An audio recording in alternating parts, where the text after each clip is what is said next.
Hello friends, welcome back to the Craft Castle. I have a fun personal project that I'm working on today. I figured maybe you would want to learn how to make that too.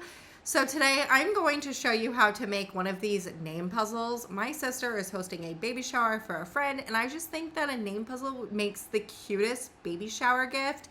So I'm going to make one with the inspiration of her nursery. So name puzzles are all the rage over on Etsy, and Christmas time is coming up. And so these are like big sellers over on Etsy. I'm going to be using Inkscape today as my design program because Inkscape is free and I absolutely love free programs. And I also had asked my sister for a picture of the nursery that her friend has, and this is the picture that I received. And isn't this so stinking cute? Got a little safari animal here and a little bit of blue, and it looks like navy and white chevron, like sponge paint. It looks like maybe that's wallpaper. Okay, so the coolest thing about this is that although the actual making of the puzzle is very easy, the customizations and how we're going to make it our own, that's like where the fun part comes in, because we can make this anything that we want. Okay, so the very first thing you're going to want to do is open up a blank window in Inkscape. This is my blank window. And when I am working on laser cut files, because I am going to be using my laser cutter for this, I always like to change my project board and the size of my laser bed. So what I'm going to do is go up here into File and then go down to Document Properties. Okay, I'm going to change my units over into inches, and then my Glowforge is 20 by 12 inches. So 20 inches wide by 12 inches. If you have like an X tool that's 12 by 12, I would suggest doing 12 by 12. You don't want to create something that's too big for your laser cutter. When you're done with that, we're just going to go over here to this X button. We're just going to X out. Okay, so now our 20 by 12 workspace is there. I'm just going to zoom in a little bit.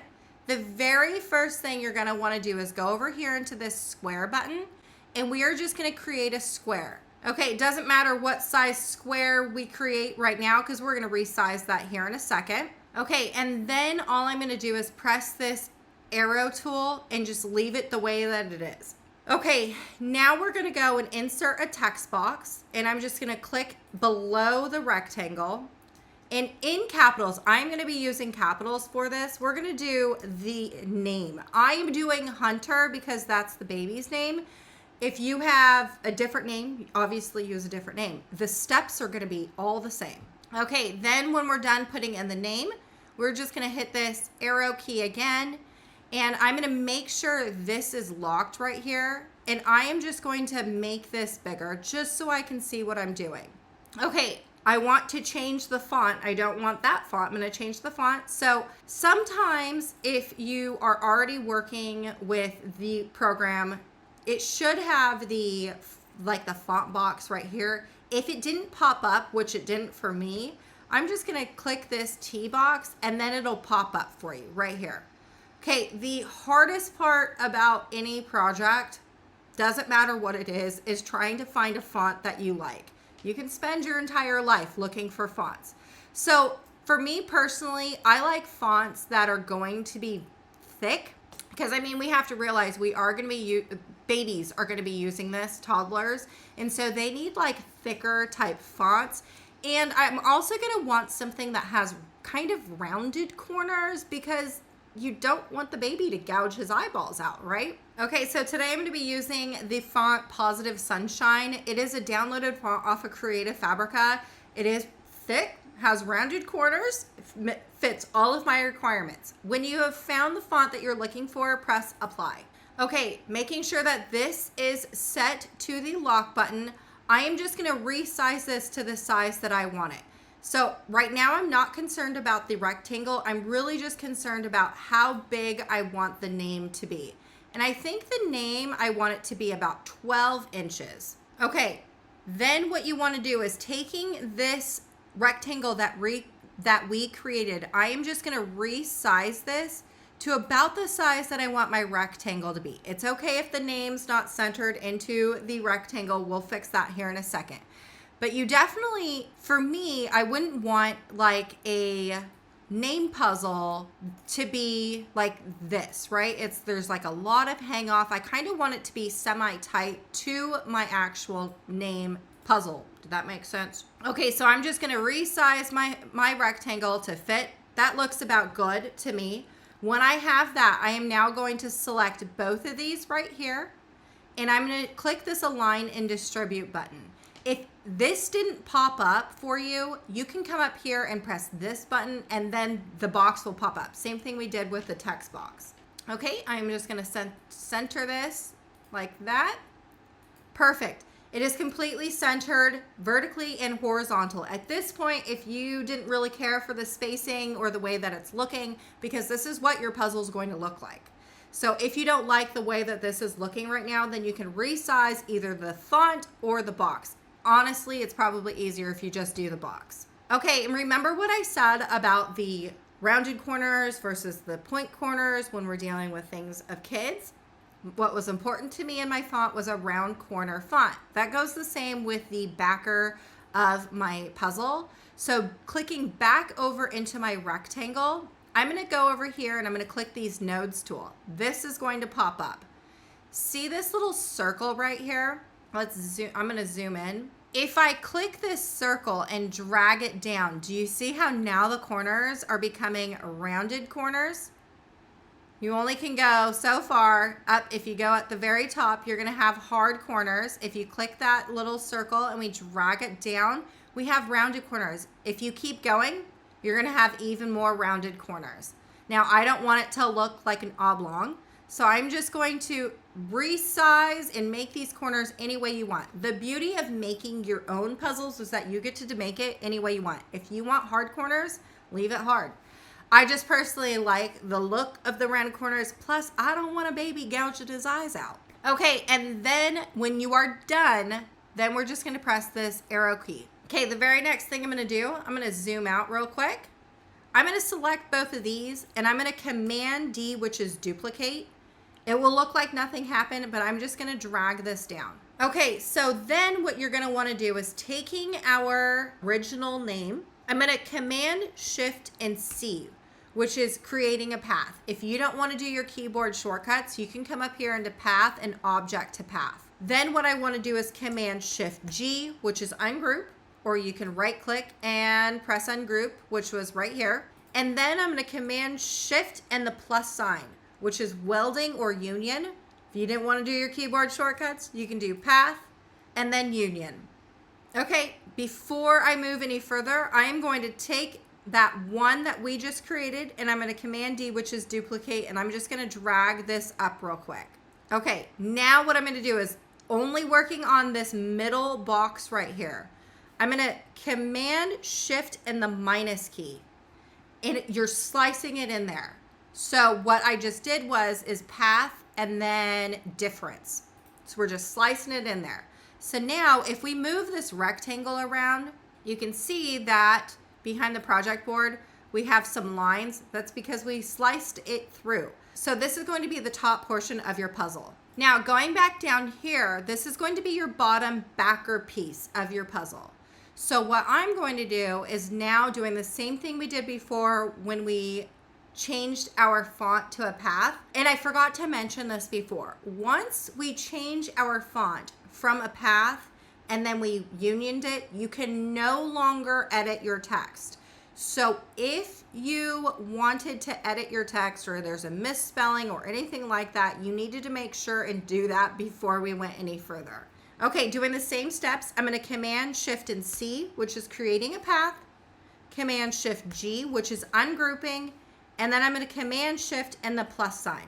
For this one, I am going to come down here to a fill and I'm going to change my fill. So I'm going to right click that unset and I'm going to change it.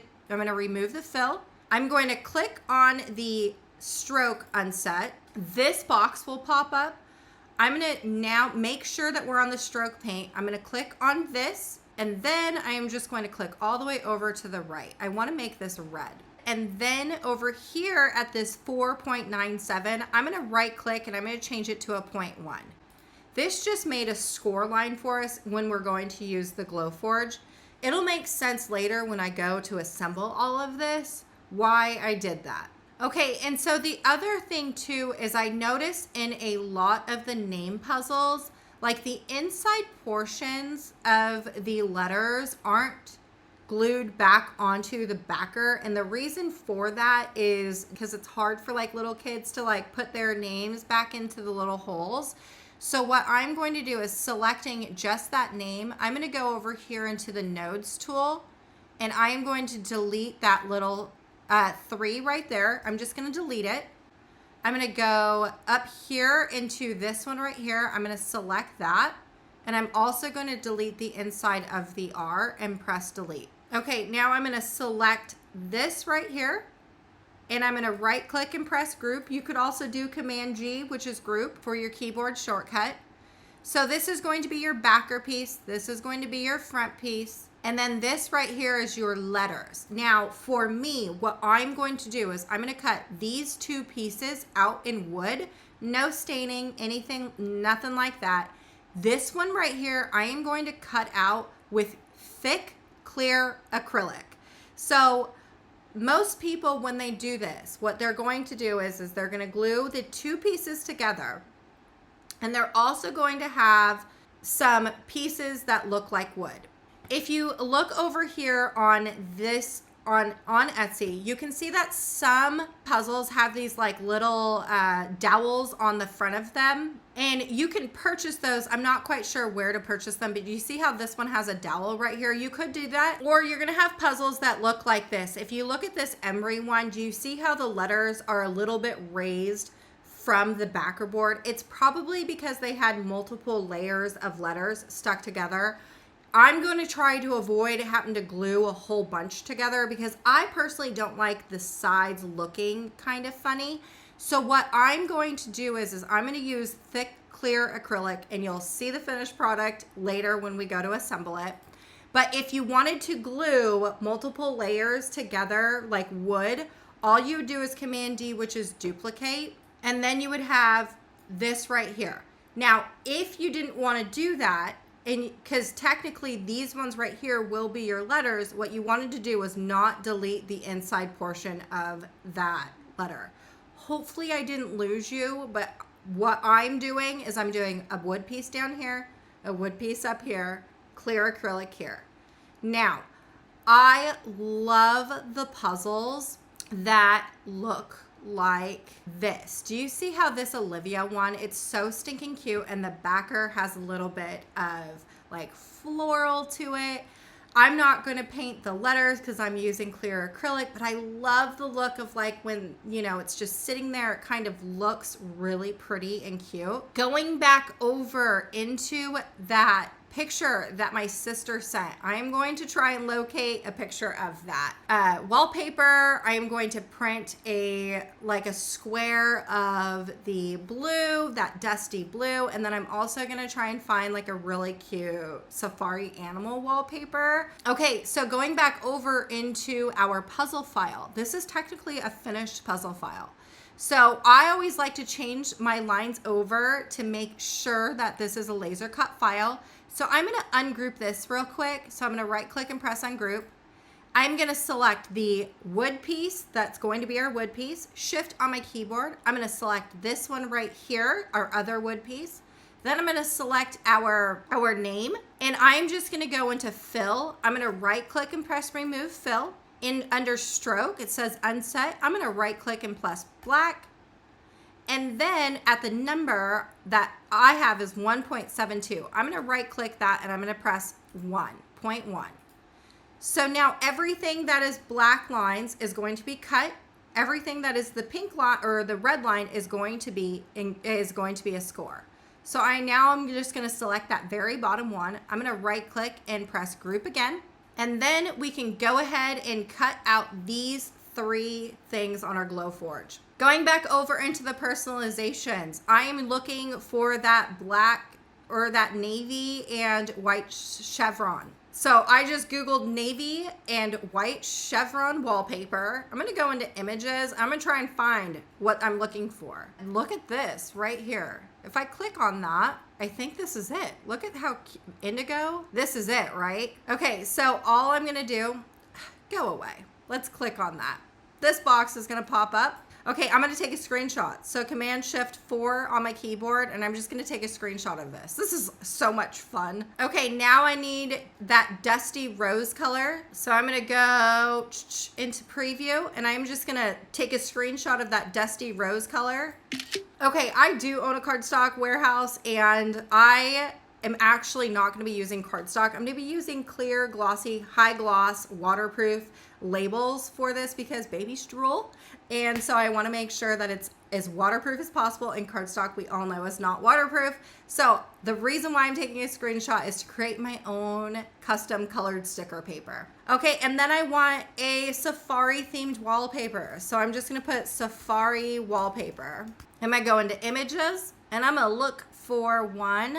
Okay, so this right here I think is perfect. Kind of matches the vibe of the blue and the chevron. So same thing I did before, Command-Shift-4 on our keyboard, and I'm going to take a screenshot. I'm only going to do the top portion. I don't want that vector shock thing. I don't need it.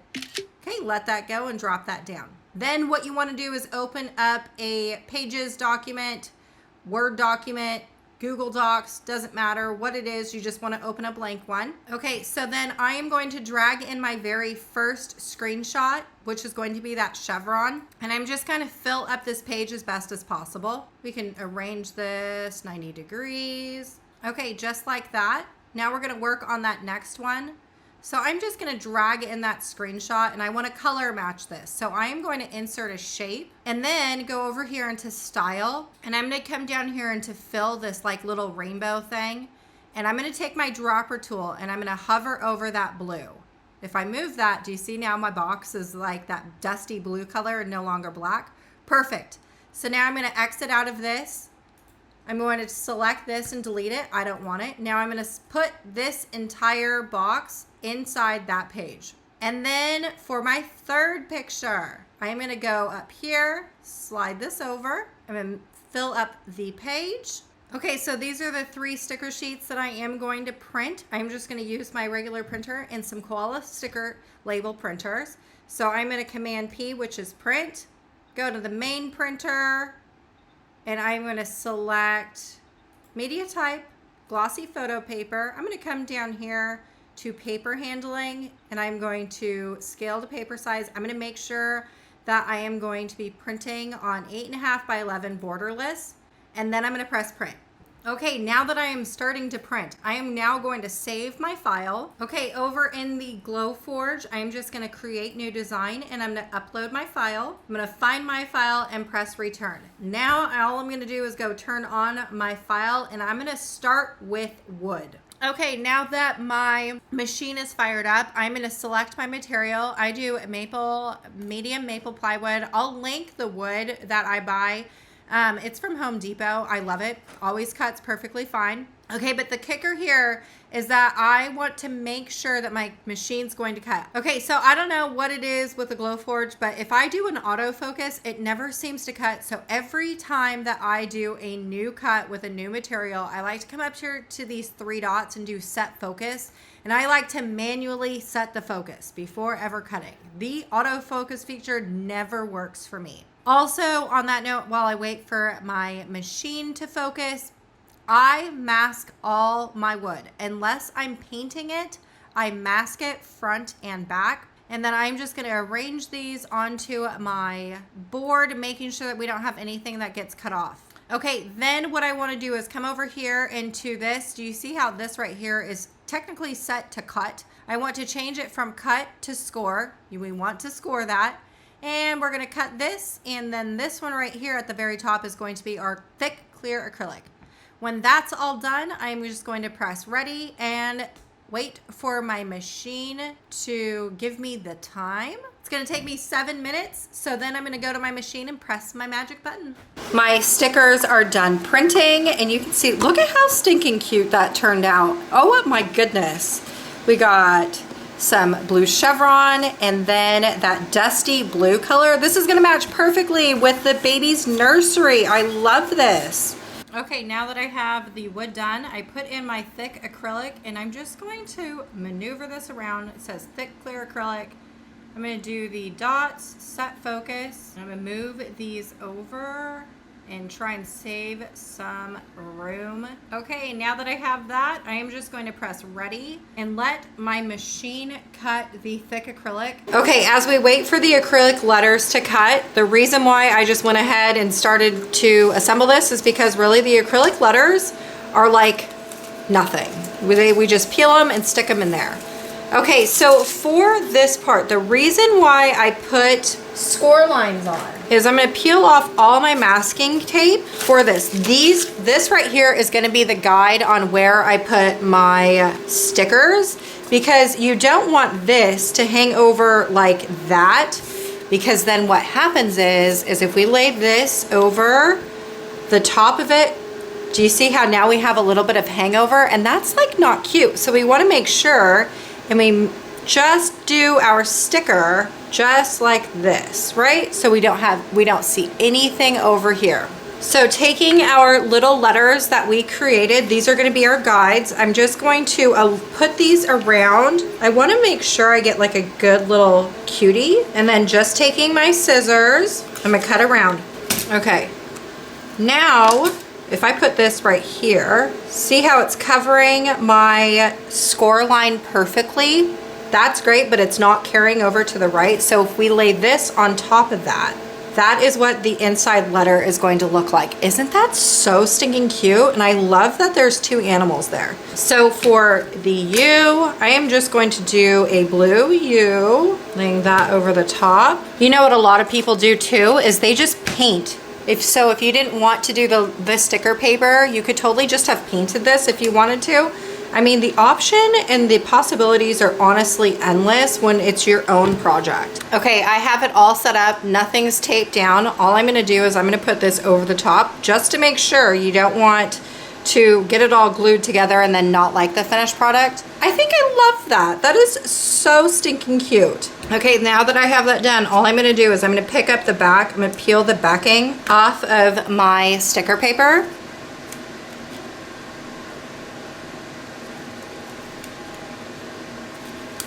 Make sure and line this up with just my score lines. We're doing the score lines as our guide. Okay, if there are any air bubbles in your sticker paper, you just want to squeegee it down, making sure that we get rid of any air bubbles, and then just keep doing the same thing. Now, if you were doing paint, you would want to do the same steps as we're doing with the sticker. Don't carry it over to the other side. On that note, if you can see your score lines after you put your labels down, that means you're going to be able to see it in real life after it's all said and done. So you want to make sure that we don't see any of the score lines and we're not carrying over to the other letter. Okay, I'm going to give this a good smush, making sure all of my labels are down pat and good. This is turning out so cute, and it's not even finished yet. Okay, so now it's time to glue on the front piece. So just peeling off the masking tape off the back. I'm going to use some wood glue. Okay, and because we're dealing with tiny hands, I want to make sure that all like the small little pieces that can possibly come up do have glue on it, so the babies won't be able to lift it up and break off the pieces. Then without sliding it around, you want to just turn it like this. You don't want to slide around because then you'll be able to see the glue. Okay, either clamp this together or just push it down with your fingers and weigh it down with like a book until it's dry, because we want to make sure that we get a nice good seal. Okay, we are almost finished. I'm so freaking excited. So I'm going to peel off the masking tape off the front, and there's going to be some roughness, so I'm just going to rub a bit of sandpaper over the top just to give it a nice clean smooth finish. Okay, now that I have that done, I'm just going to take my brush and just brush out the dust particles from the inside of that. Okay, and then here is our clear thick acrylic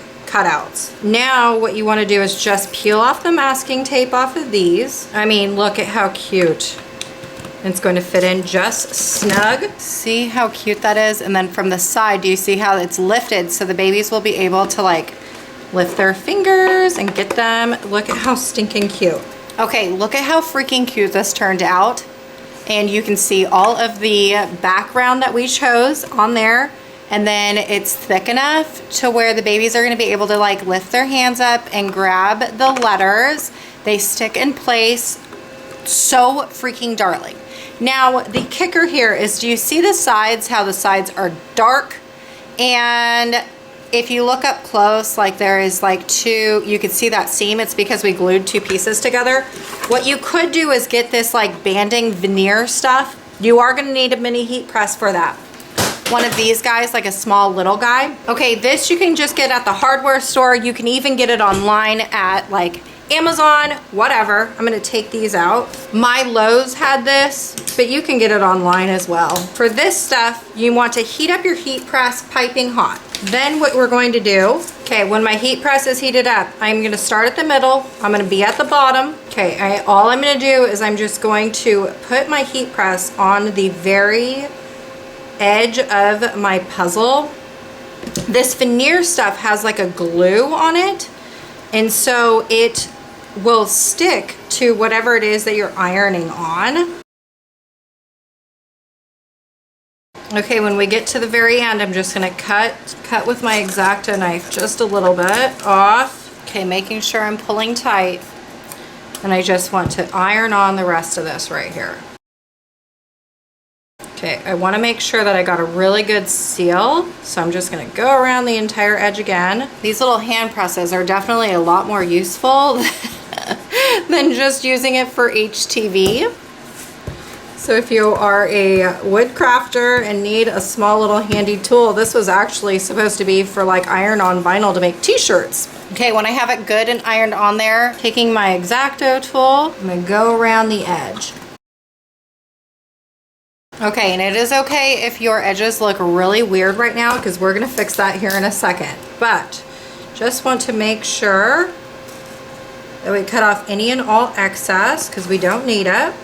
Okay, when that's done, you just want to take your sandpaper and we are just going to sand off the roughness. Okay, so here is my finished puzzle. It is so freaking cute. I do have to say, I am slightly annoyed though, and it's nitpicking, but do you see this right here? I did not put that band all the way above my line. So when I went to cut it off, there was nothing to cut off because I didn't put it over all the way. But that's okay. One small little hiccup, so just be mindful when you're doing that. But then just going back in, I'm just going to clean out my crevices with a brush. This is like just a hard bristle brush. I did go ahead and peel off the back while I was sanding, but like, look at how cute this puzzle turned out. This is absolutely the most darling baby shower gift that I think I ever made. Look at how freaking cute this is. And these are so easy to make. And then remember what it looked like with that edge on the outside. Look at what it looks like now. Looks like one solid thick piece. Looks so freaking cute and so professional. I love it. All right, y'all, I sure hope I inspired you to create, and I will see you later.